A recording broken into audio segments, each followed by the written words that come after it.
15장 19절 20절 말씀입니다.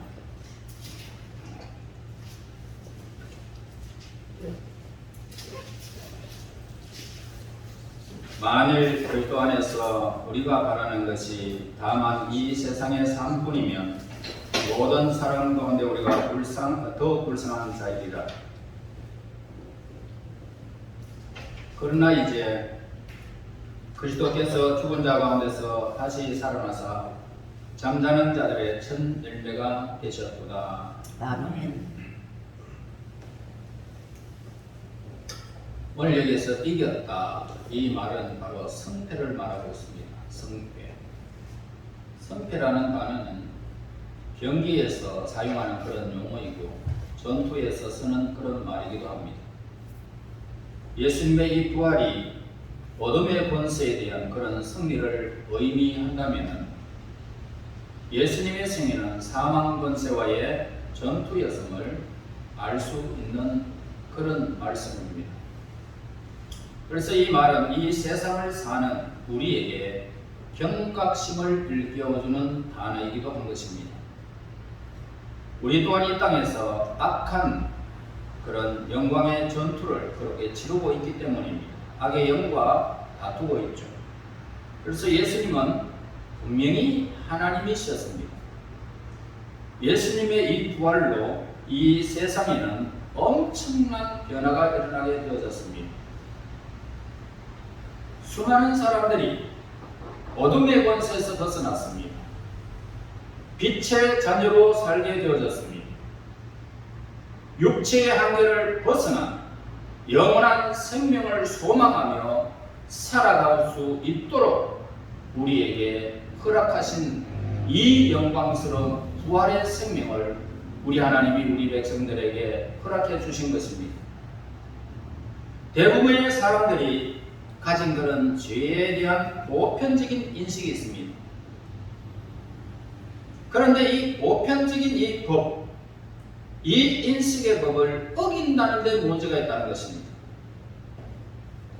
하나님 앞에서 자신이 죄인이다 라는 사실을 인정하지 않으려는 것은 이러한 인식과도 관련이 되어 있습니다. 그러나 하나님께서 정하신 법을 알지 못하기에 수없이 그 법을 위반하면서도 우리 인생은 깨달지를 못하더라는 것입니다. 대개의 사람들은요, 겉으로 드러나는 불의, 범죄보다도 드러나지 않는 마음속에 있는 죄로 인하여 더 큰 괴로움을 겪고 있는 사람들도 우리 주변에는 많이 있습니다. 원죄를 비롯하여 마음과 생각 속에 자리 잡은 모든 죄들이 그런 것들입니다. 이것이 멍해가 되어져서 인간의 행복을 늘 가로막고 있다는 것입니다. 다시 말해서 이 세상에 예수님이 없이 살아가는 사람들, 평안한 것 같고 자유로운 것 같고 행복한 것 같지만 그들은 행복하지 않습니다. 무슨 일이 닥치면 어떻게 될까라고 하는 이 두려움에 휩싸여 버립니다. 하나님의 백성은 그렇지 않습니다.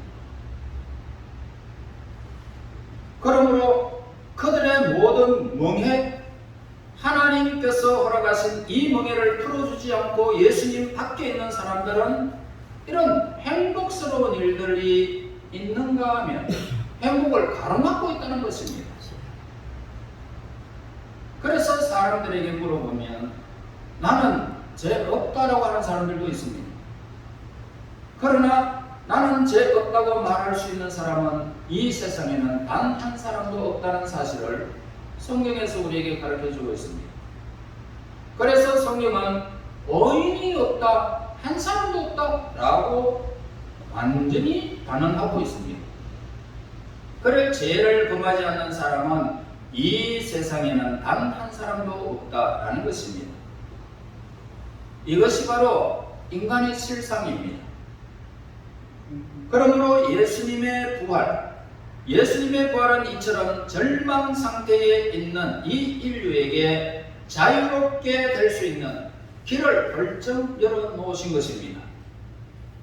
시간과 공간을 초월하여 모든 사람은 예수 믿기만 하며 이 죄의 분리에서 완전히 벗어나서 자유롭게 된다는 것입니다. 하나님이 정하신 이 말씀을 그대로 믿는 사람들에게는 죄의 삭시 완전히 사라지고 온전히 하나님을 향하는 자유로운 인생이 된다는 것입니다. 여기에는 어떠한 처벌도 존재하지 않습니다. 유대인이라고 더 우선적이고 의의를 이루는 것이 아니고 이방인들에게 더 까다로운 조건이 제시된 것도 아닌 것입니다. 모든 사람이 공평하게 한 가지 방법으로 죄의 멍에를 벌써 버릴 수 있는 이 사실은 다른 어떤 종교처럼 보행을 강요하거나 금식을 의무로 부과하지도 않습니다. 예수님을 내 인생의 주인으로 모시게만 하면 예수님이 이루신 모든 사실을 그대로 받아들이기만 하면 부활하신 예수님을 내 마음속에 영접되어지기만 하면 문제가 싹 해결되는 것입니다. 얼마나 간단합니까? 얼마나 영광스럽습니까? 이제 하나님의 자녀로 예수님을 영접하는 순간 우리는 거듭나게 되는 것입니다. 그런 권세를 누리는 것입니다. 이제는 여러분들은 시민권은 대한민국이 아니고 하늘나라의 시민권입니다. 아멘. 이런 사람이 행복하고 복된 것입니다. 이 세상의 삶은 얼마나 제한되어 있습니까? 어떤 사람이 먼저 생명의 끈을 놓을지 모릅니다. 그러나 하나님의 생명은 영원히 지속됨을 우리에게 가르쳐주면서 너희들의 나그네 인생 여기에 생명을 걸지 말고 하늘나라에 있는 여러분의 생명에 있는 생명책에 기록된 것으로 기뻐하라라고 하셨습니다. 요한일서 3장 8절에서 9절 말씀이 있습니다. 죄를 짓는 자는 마귀에게 속하나니 마귀는 처음부터 범죄함이라 하나님의 아들이 나타나신 것은 마귀의 일을 멸하려 하심이라 하나님으로부터 난 자마다 죄를 짓지 아니하나니 이는 하나님의 씨가 그의 속에 거함이요 그도 범죄하지 못하는 것은 하나님께로부터 났음이라 라고 하셨습니다. 인간이 살아가면서 죄를 안 짓는 사람이 어디 있습니까? 그런데 하나님의 씨가 그 속에 떨어진 자는 죄를 범하지 않는다라고 하셨습니다. 다시 말해서 우리의 육은 지을 수 있지만 내 속에 거듭난 이 생명은 하나님이 건드리지도 못하게 만드신 것입니다. 예수의 생명의 영이 내게 온 것입니다. 그러므로 우리는 어떤 일이 있어도 내 속에 있는 거듭난 이 생명은 죄를 짓지 않고 보존되는 것입니다. 영원히. 어떤 이들은 사탄의 위상을 높여서 그가 마치 하나님의 직소가 되는 것처럼 말하기도 합니다. 이는 사탄의 실상을 알지 못하는 무지의 결과인 것을 우리에게 가르쳐주고 있습니다. 우리는 성경 어디서도 그가 이처럼 대단한 존재다 라고 언급을 찾아볼 수가 없는 것입니다. 하나님의 손길 아래 있습니다. 하나님의 계획 아래 있습니다. 하나님이 가다버리면 그들은 무중행에서 나올 수 없습니다. 지옥에서 나올 수 없습니다. 그러니까 이 악한 영들도 하나님의 피조물에 불과한 것입니다. 전능하신 하나님과 동대등한 위치에 있는 어떤 존재가 결코 아니다라는 말입니다. 그의 활동 영역이나 능력은 하나님에 대해서 제한을 받는 것입니다. 그러므로 우리의 생명, 우리의 머리털 하나도 하나님의 명령 없이는 건드리지를 못한다 이 말입니다. 아무것도 그의 임의로 할 수가 없는 피조물에 불과한 악한 영이라는 것입니다. 욥의 시련에 관한 기사에 우리는 사탄의 실상을 어느 정도 파악할 수 있게 됩니다. 그가 하는 일들은 전부가 하나님이 허락하신 제한된 부분뿐이었고 그 이상의 영역은 결코 침범할 수가 없었던 사실을 욥기에서 발견할 수가 있습니다. 우리가 사탄을 더 이상 두려워하거나 피하지 말아야 할 이유가 바로 이것입니다. 사탄에게 있어서 가장 위협적인 세력은 어느 세력이냐면 우리 교회와 성도인 것입니다. 예수님의 이 부활을 믿는 사람들로 구성된 이 교회의 성장과 부흥은 그의 활동을 위축시키고 역사의 판도를 바꿔놓기에 이르렀던 것입니다. 이제 사탄은 더 이상 이전의 권세를 누릴 수 없는 존재가 된 것입니다. 수많은 사람들이 그의 지배의 영역에서 벗어나고 있고 하나님의 전신갑주로 무장한 우리 성도들 앞에는 그 사탄은 힘을 쓸 수가 없게 된 것입니다. 성도들은 예수님의 이름으로 악한 영을 쫓아버리면 갈 수밖에 없습니다. 예수 그리스도의 권세가 이렇게 어마어마한 것입니다. 여러분 혼자 있을 때 혹시 두렵습니까? 그럴 때에 두려움의 악한 영아 나사렛 예수 이름으로 명하노니 떠나가라 라고 하면 여러분들에게 평강의 하나님이 천사들을 동원하사 여러분들을 보호하시는 그 광경을 보여주실 것입니다. 아무도 여러분들을 악한 영이 여러분들을 절대로 침범하지 못하도록 여러분들에게 예수의 권세를 주신 것입니다. 아멘. 이제 사탄은 성도의 적수가 되지 못하는 것입니다. 그가 아무리 많은 힘을 소유했다 할지라도 예수님 안에 있는 성도들을 당할 수가 없다는 것입니다. 우리는 왜 그럴까요? 내 속에 거듭난 예수의 영이 내 속에 임재하고 있기 때문입니다. 그러므로 우리를 당할 수가 없습니다. 그러므로 성도는 이 땅에 무슨 일을 만나도 두려워할 필요 없습니다. 담대하게 사탄을 대적하는 하나님의 사람이 된 것입니다. 그리고 예수님의 구원하심은 사망을 쏘는 것, 사망을 피하신 것입니다. 사망을 완전히 피하셨습니다. 여러분 고린도전서 15장 55절에서 57절 말씀 보면 사망아 너의 승리가 어디 있느냐? 사망아 네가 쏘는 것이 어디 있느냐? 사망이 쏘는 것은 죄요 죄의 본능은 율법이라. 우리 주 예수 그리스도로 말미암아 우리에게 승리를 주시는 하나님께 감사합니다. 예수의 부활 사건은 사망의 문을 닫고 영생의 문을 여는 그런 신호탄이었던 것입니다. 그날로부터 인간의 꿈조차 꿀 수 없었던 영원한 삶이 현실로 구체화된 것입니다. 성경은 가장 장수했던 사람이 기록되어져 있습니다. 969세를 향수한 머두셀라로 언급을 하고 있습니다.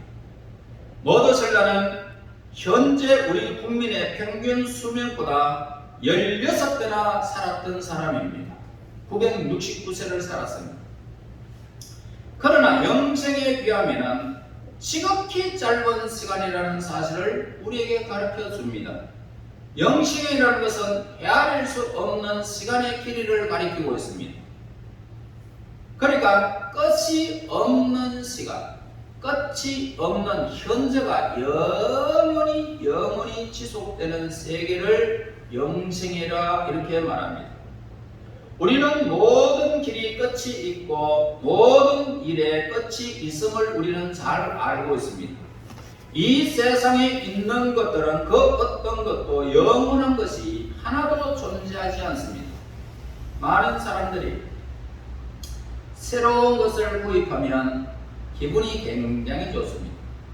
그런데요, 시간이 지나면 그것이 나에게 실증을 가져다 주는 거예요. 다시 말해서 이제 흘러버린 거예요. 새 것이 아니다 말이에요. 그러니까 더 새 것을 추구하겠죠.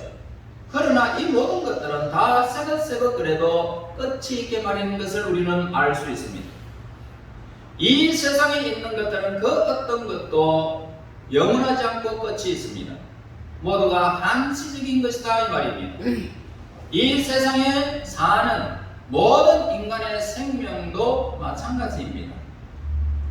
태어났으면 죽음이 임하는 것입니다. 돌을 던졌으면 던질 수밖에 없는 환경이 우리에게 주어진 것입니다. 그러니까 우리가 처음과 끝을 언제나 경험하는 이 세상입니다. 여러분, 예수님과 함께하는 사람에게만 영원한 생명이 보장된 것을 우리에게 가르쳐 주는데 얼마나 기쁘고 행복한 사람입니까? 모든 인간은 죽음에 대한 공포로 인하여 사망 권세를 가진 마귀에게 지금도 종노릇하고 있습니다. 그것은 죽음 앞에서는 아무도 항거할 수 없음을 알았기에, 그리고 죽으면 모든 것이 끝난다라는 이 절망감 때문에 사람들은요, 안 죽으려고 온갖 아부를 다하고 세상에 내 비굴하기까지 하는 것입니다. 어떤 사람 보세요. 영화를 보지 않습니까? 죽이려고 그러니까 싹싹 빌면서 내 생명만 살려달라고. 이게 인생입니다. 하지만 우리는 예수님의 부활과 함께 이 공포에서 영원히 벗어난 것입니다. 죽음을 더 이상 최악의 상태로 받아들이지 않게 된 것입니다. 죽음은 영원한 멸망이 아니라 삶의 거주지에서 이 세상에서 하나님의 세계로 완전히 탈바꿈하는 이런 이동하는 관계의 뿐이라는 것입니다. 이 세상에서 천국으로 옮겨지는 것에 불과한 것입니다. 여러분, 거주지를 옮길 때에 그 길에 쌓인 정 때문에 섭섭하기 마련입니다. 그러나 그로 인해서 절망하는 사람들은 결코 없습니다. 더 좋은 집에 이사를 가게 되면 행복이 앞으로 있겠다라고 생각하면서 이사를 가게 되겠죠. 여러분, 바로 성도의 죽음은 바로 이사하는 것과 똑같은 것입니다. 그것은 슬픔이나 절망이 아니라 도리어 환희고 행복이고 그 엄청난 희락으로 들어가는 순간임을 우리에게 가르쳐줍니다. 고린도전서 15장에는 부활장입니다. 고린도 교인들 중에는 어떤 이들이 부활이 없다 라고 12절에 말씀합니다. 그리고 성경에 바울은 예언한 대로 그대로 확실한 역사적 사건으로 성취된 예수님의 부활의 사건에 대해서 그 자신을 포함한 정인들을 낱낱이 언급하면서 지금 예정을 하고 있습니다. 만일 예수님께서 다시 살아나지 못하였더라면 지금까지 예수님을 전가한 것이 헛되다라고 했습니다. 사도 바울은 부활하신 예수님을 만난 사람입니다. 그러므로 예수님께서 죽은 자 가운데서 다시 살아 잠자는 자들의 첫 열매가 되셨다라고 선언하셨습니다. 첫 열매가 뭘까요? 지금까지 예수님 밖에 있었던 사람들은 예수님의 죽음이 이르기 전까지는 모두가 흑암 속에 있었던 것입니다. 다시 말해서 부활이 없었다는 거죠. 그런데 예수님께서 이 세상에 하나님의 몸을 입고 인간의 몸을 입고 이 땅에 오셨습니다. 하나님으로 인간의 몸을 입고 오셨는데 완전한 하나님이시고 완전한 인간이셨습니다. 그런데 그 인간이신 예수님이 십자가에서 사망을 당하셨습니다. 피를 흘리기 때문에 피가 완전히 다 쏟아졌기 때문에 육체의 생명이 그냥 사라지는 것입니다. 다 한 것입니다. 그런데 예수님이 죽은 자 가운데서 이렇게 3일 동안 계시다가 3일 만에 부활하셨습니다. 다시 살아나셨다는 것입니다. 다시 말해서 육체적인 인간, 완전한 하나님. 그런데 육체의 생명이 있었는데 죽었고 부활하셨는데 영으로 완전히 시공간을 초월한 모습으로 부활하셨어요.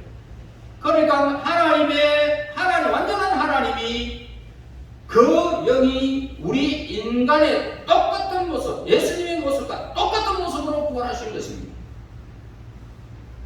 그러니까 고린도전서 15장 44절에 육의 몸이 있은즉 영의 몸이 있다는 것입니다. 우리가 눈을 뜨는 순간 내가 볼 수 있는 몸이 그대로 보여질 것이고, 공간을 추월한 모습으로 우리는 다 함께 보게 될 것입니다. 예수님도 볼 것이고 하나님도 볼 것이고 다 천군천사도 보게 될 것입니다.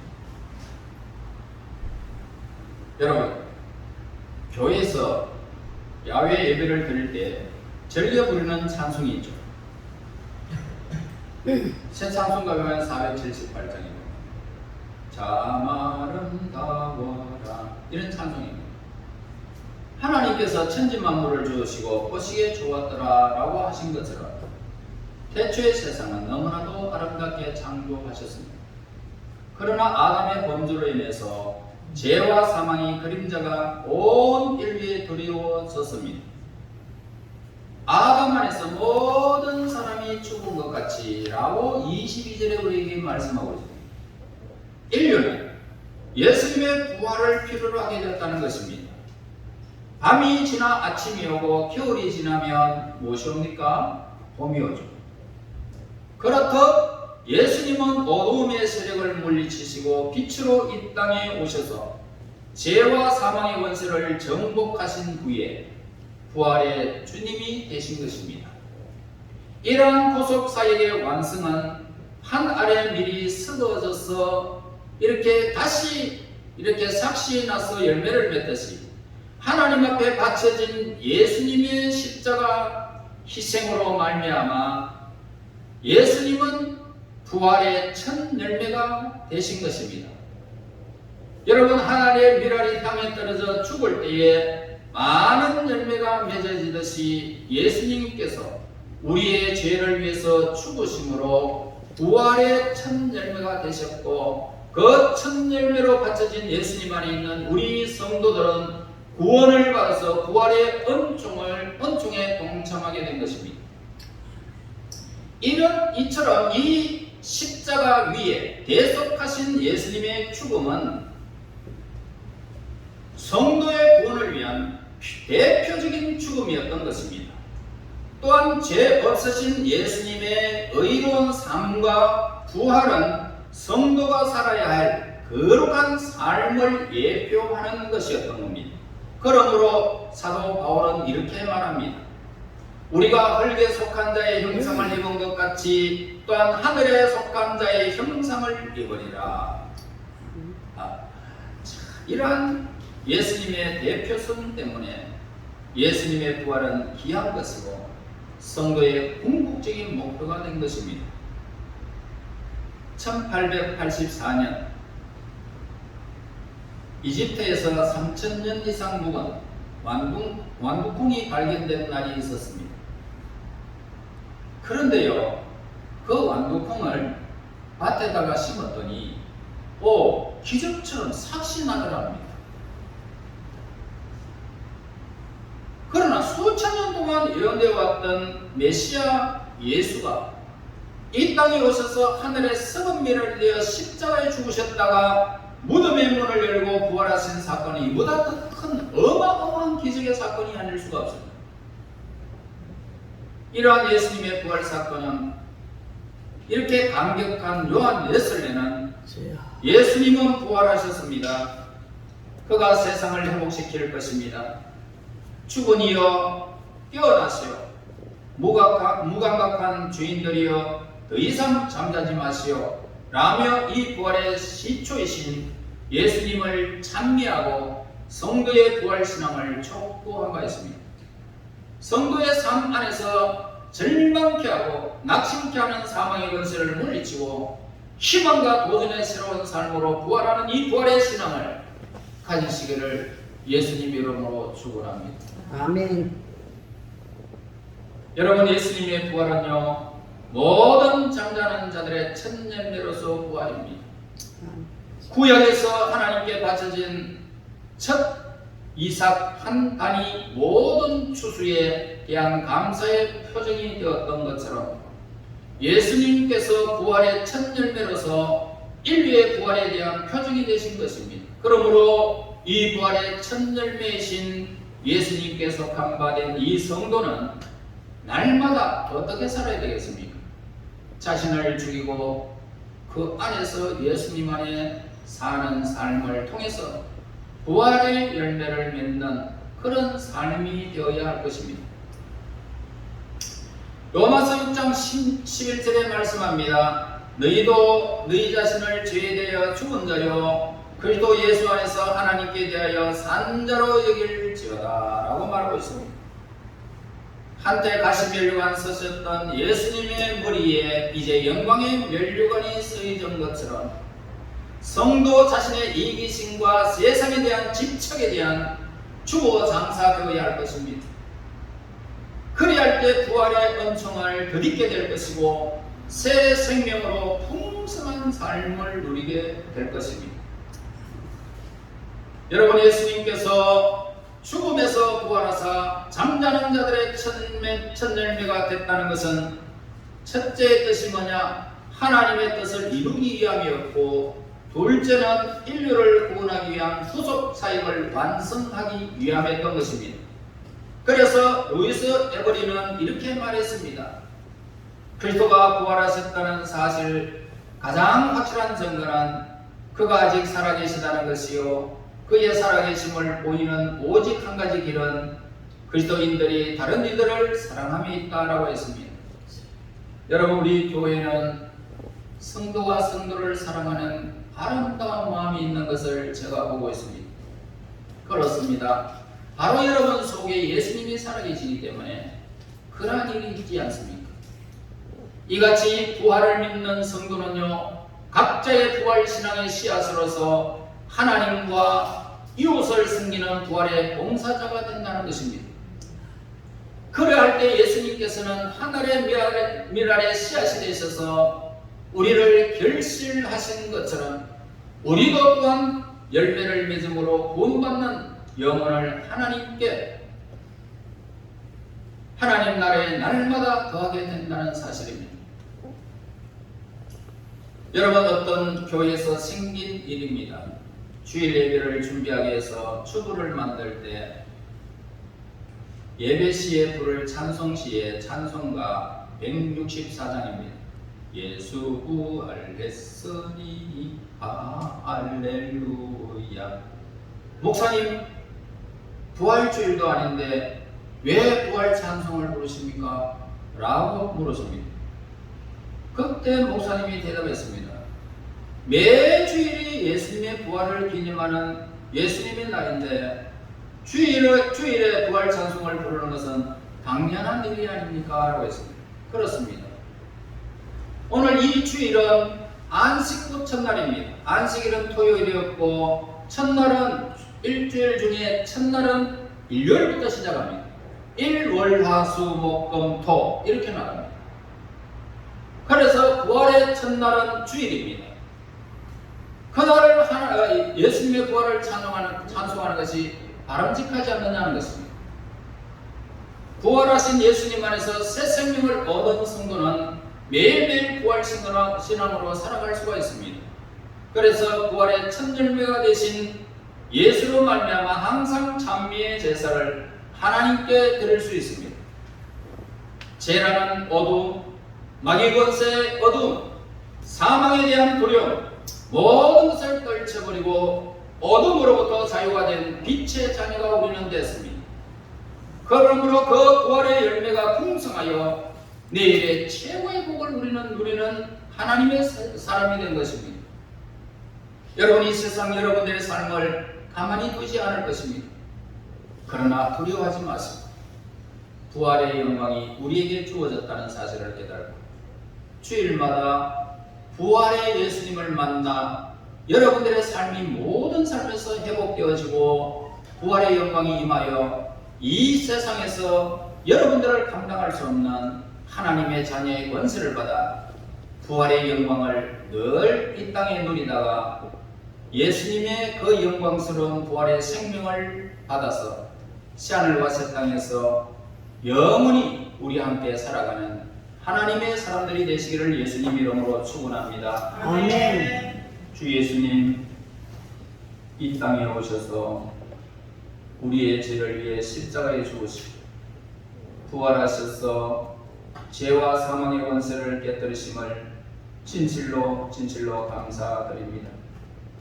부활의 첫 열매가 되신 예수님처럼 풍성한 삶의 열매를 맺을 수 있도록 도우시고 부활의 신앙으로 충만하게 하셔서 부활의 주님을 찬양하며 전가하는 하나님의 사람들이 되게 도와주시옵소서. 예수님 이름으로 기도하옵나이다. 아멘.